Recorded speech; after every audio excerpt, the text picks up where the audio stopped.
Greetings and salutations, young true believers. So, we're going to spend a little bit of time on an article that is not in your text. This is Katherine Thomson-Jones' Inseparable Insight Reconciling Cognitivism and Formalism in Aesthetics. So, let's review some terms really quickly. Formalism in aesthetics refers to, the view that the properties in virtue of which an artwork is an artwork and in virtue of which its value is determined are formal in the sense of being accessible by direct sensation alone, right? In other words, what makes an artwork is interpreted through your five senses, right? There's nothing more to it than that. And we saw this view in Clive Bell's work earlier in the semester.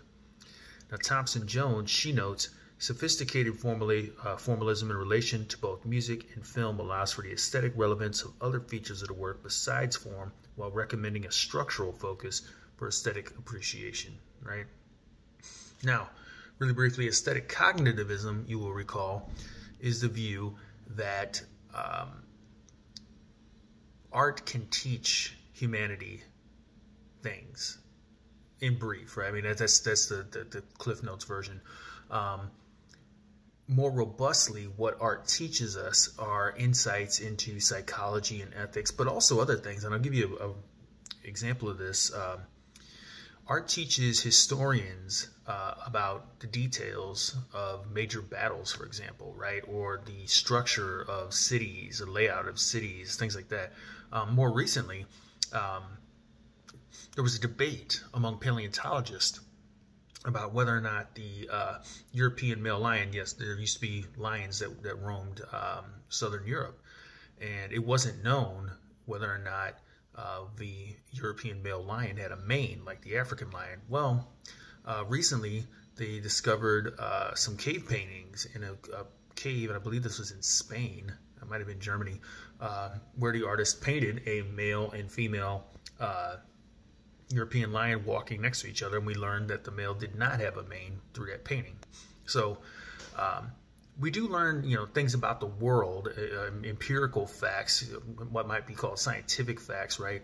But aesthetics' greatest contribution to human knowledge is the insight it gives us into morality. At least that's what I would argue, right? So the aesthetic non-cognitivists, those who deny that we can learn anything from art, right? They have several arguments that they like to advance, right? First off, they argue you can't expect to learn about the world from art if you cannot get to a work's content unaffected by style and medium, right? And this leads us to a consideration of what Thomson-Jones calls the thesis of inseparability, and it has two parts. One, it is impossible to have the same content in two different forms. Two, it is impossible to have the same form in two different contents. And Thomson-Jones, on page 375, she elaborates on this. It needs to be considered whether the inseparability of form and content motivates a theory of art or, less ambitiously, identifies an important criterion in an account of art. Right?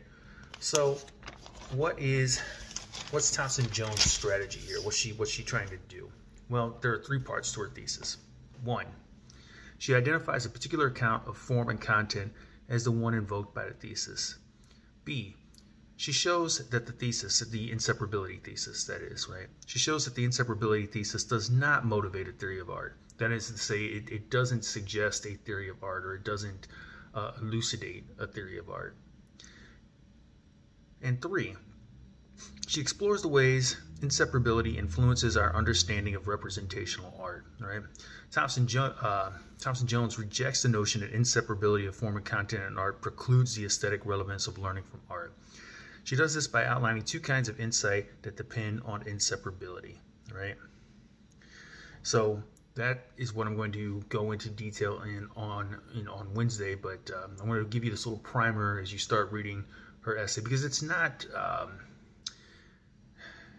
the most easy essay to read. She's a technical writer, so I wanted to give you this background into exactly what she's up to.